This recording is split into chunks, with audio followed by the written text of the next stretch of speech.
El verdadero sentido de la información lo escuchas en la Super 7.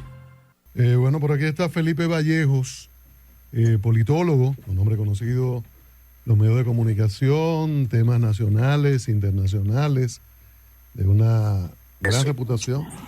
Felipe, el proceso de los Estados Unidos y esta cola que tenemos del presidente Trump resistiendo haber perdido. Bueno, resistiendo haber perdido no, diciendo que ganó las elecciones y todo lo que fue fraude. Que ha ocurrido posteriormente y que fue fraude. ¿Cómo es todo este proceso? Cristian, antes de que responda, perdóname, el tema de Trump ya, gracias a Dios, no es problema en el programa, porque como todos somos católicos, todos, y ya el Papa felicitó a Biden, me imagino que no vamos a volver a hablar más de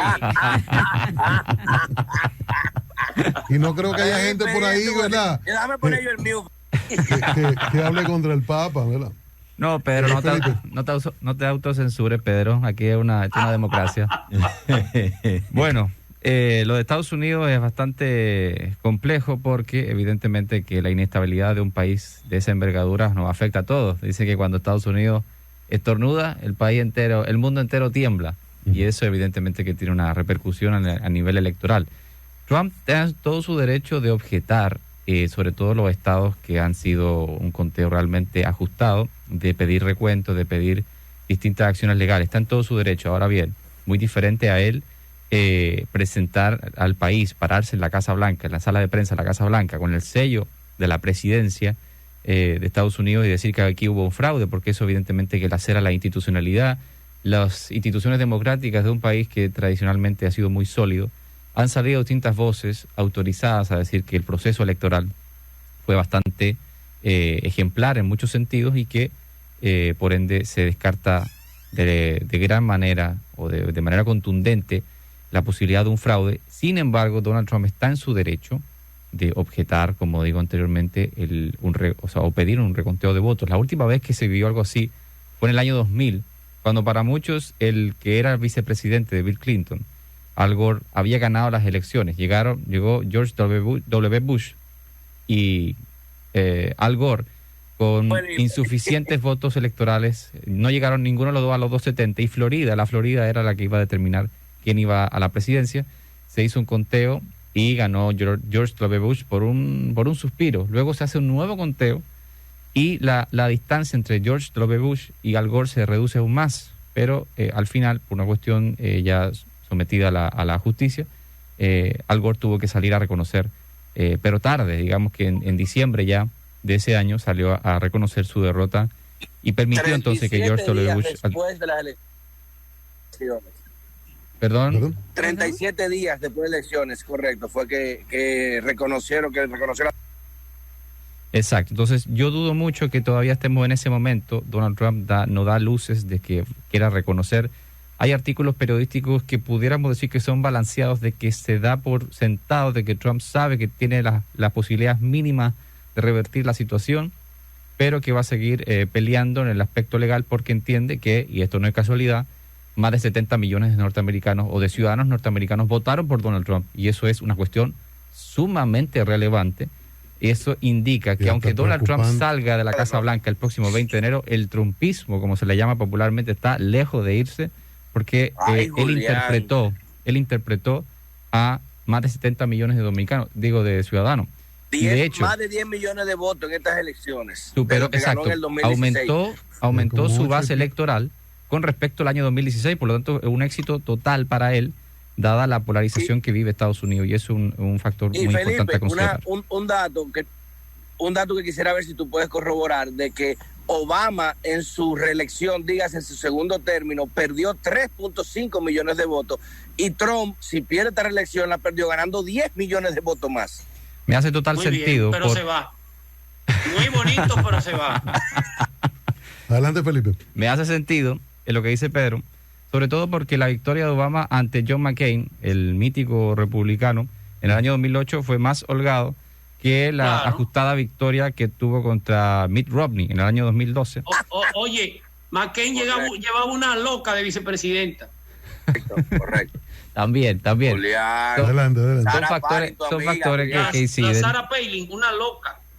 Son factores que inciden, pero definitivamente que lo de Obama se redujo, dado que las expectativas eran demasiado altas. Parecía que el mundo iba a cambiar para siempre y para bien. Cuando él asumió en el año 2008, él mismo dijo, no tengan las expectativas como que esta cosa va a ser... la expectativa era demasiado alta y por tanto se refrendó ese no cumplimiento de las esperanzas que tenían millones de norteamericanos en un Obama, el primer presidente afroamericano de la historia.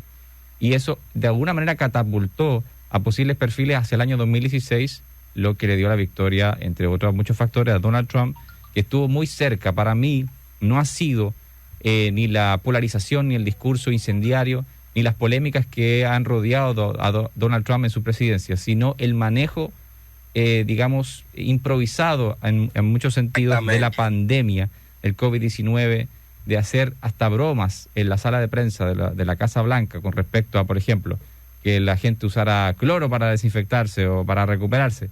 Ese tipo de cosas que él toma como una broma, la gente los toma muchas veces en serio, y eso va cercenando su prestigio, su credibilidad, y eso evidentemente que se ha conectado con la realidad de Estados Unidos, que hoy es el país con más infectados del mundo. Ya superó la línea, el borde de las 200.000 muertes por COVID-19, y eso creo que le ha costado la Casa Blanca a Donald Trump. ¿Cómo tú crees que Donald Trump logra tanto arraigo en la sociedad estadounidense para convocar gente a votar por él?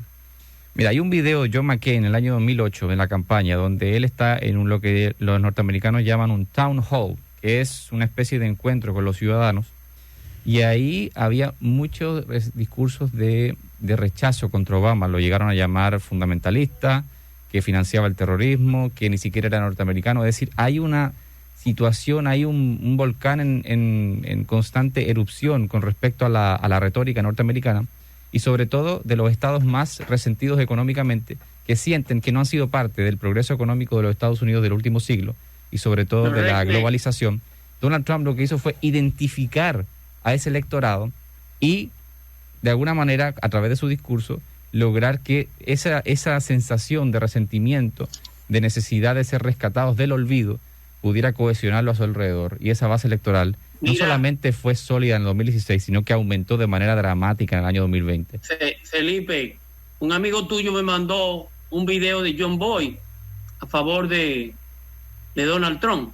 Lo único que ha hecho bueno John Boy, que es un actor malísimo. Papá de Angelina Jolie. Sí. Lo único que le ha hecho fue parir a Angelina Jolie. Y no la parió. Estamos de acuerdo, Julián. Estamos de acuerdo. Pero mira, gracias por eso. Felipe, viendo ese video de John Boy, que me lo mandó un amigo tuyo, te recuerdo. Sí. Soledad puede llamarse Pedro. No te defiendas, Pedro Manuel. Oye, Felipe, Estados Unidos, sobre todo el centro de Estados Unidos, los redneck, la gente de tradición blanca sobre todo, están sufriendo un terror colectivo, un miedo colectivo que hasta tiene sentido. ¿Cuál es?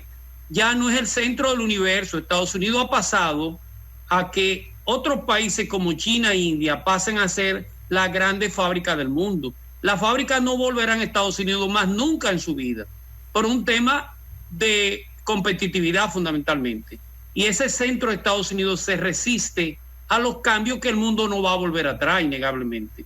Ese es el apoyo fundamentalmente de Donald Trump en este caso. Él supo interpretar muy bien ese miedo, pero eso es agua pasada, eso no vuelve atrás jamás.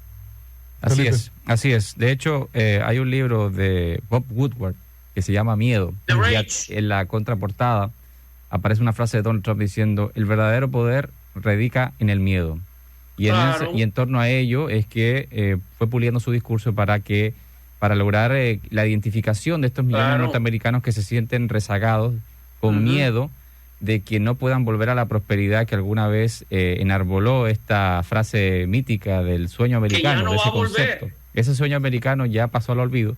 Estados Unidos ha tenido que evolucionar y ha tenido damnificados y ha tenido beneficiados, como en todo el sistema económico. Y por ende, creo que ahí está la base electoral. Si Trump sabe manejarse de aquí a lo que parece inevitable, que entregue el poder el próximo 20 de enero, Trump está habilitado para volver en el 2024. Todo dependerá de si la edad lo acompaña, la salud lo acompaña, y sobre todo el discurso Felipe, que pueda mantener los próximos 4 años. Y el Partido Republicano. Para que tú me aterres, perdóname chico, para que tú me aterrices en República Dominicana, ese terror a las relaciones con China, ese terror, esa negación a China ya no tiene sentido.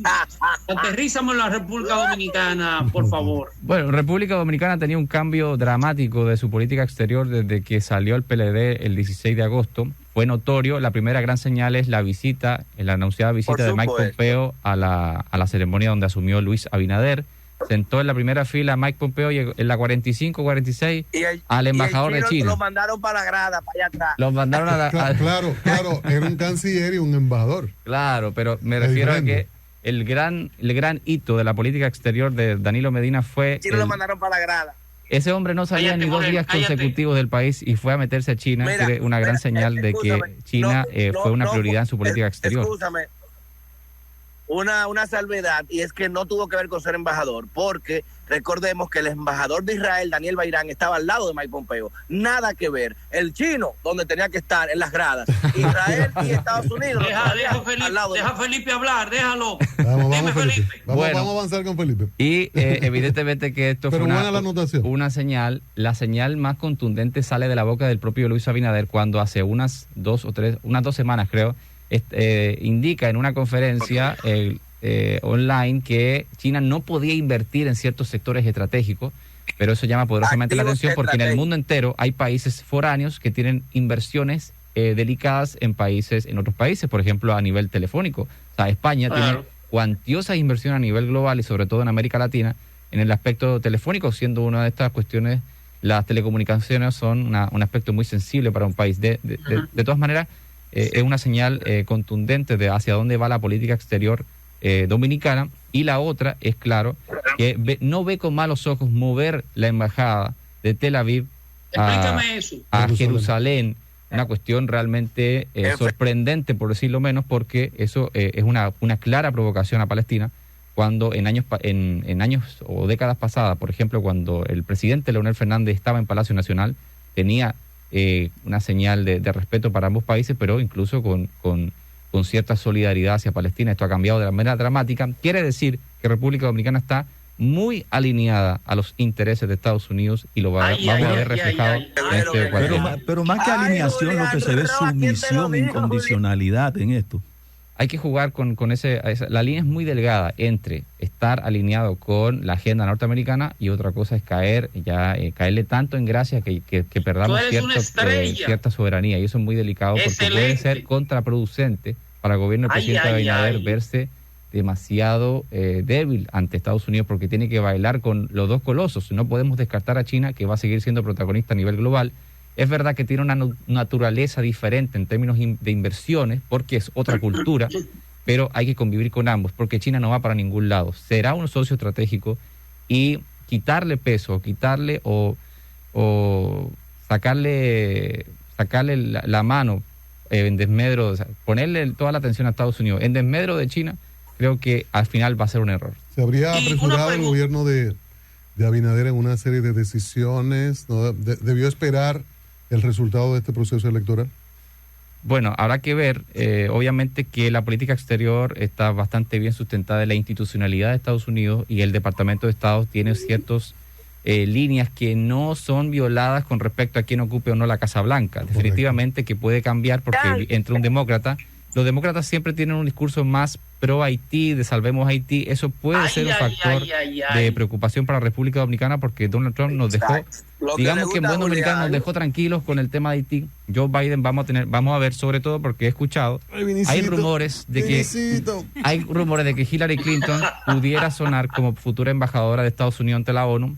Hillary Clinton tiene un discurso mucho más preponderante con respecto a Haití, y eso pudiera ser un factor a considerar. De todas maneras, República Dominicana ha decidido entenderse mucho mejor con Estados Unidos que con China, y eso evidentemente que se ve reflejado en las acciones.